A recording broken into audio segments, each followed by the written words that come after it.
कौन है?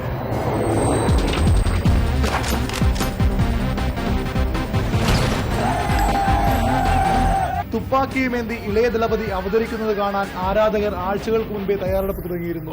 ഇന്നലെ വൈകിട്ട് 3 മണി മുതൽ തിരുവനന്തപുരത്തെ തിയേറ്ററുകൾ വിജയ് ഫാൻസ് കൈയടക്കി. നഗരത്തിലും തിയേറ്ററുകൾക്ക് മുന്നിലും ഫ്ലക്സ് ബോർഡുകൾ നിറഞ്ഞു. രാത്രി 8 മണിയോടെ റിലീസിംഗ് സെന്ററുകൾക്ക് മുന്നിൽ വൻ ക്യൂ പ്രത്യക്ഷപ്പെട്ടു.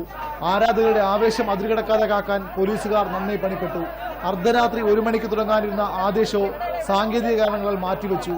ആടിയും പാടിയും തിയേറ്ററുകൾക്ക് മുന്നിൽ ദീപാവലി ആഘോഷിച്ചും നേരം പുലരുവോളം അവർ കാത്തിരുന്നു. ആരാധകരുടെ വാനോളം ഉയർന്ന പ്രതീക്ഷകൾ സഫലമാക്കി 4 മണിയോടെ ഇളയ ദളപതിയുടെ അവതാരം.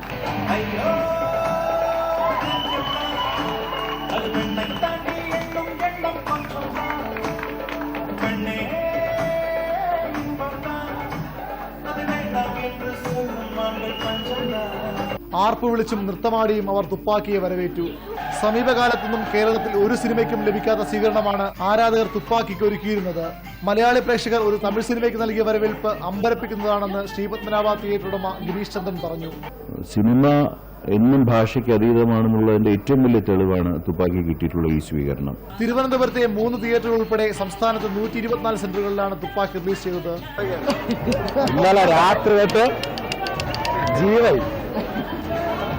മനസ്സ്.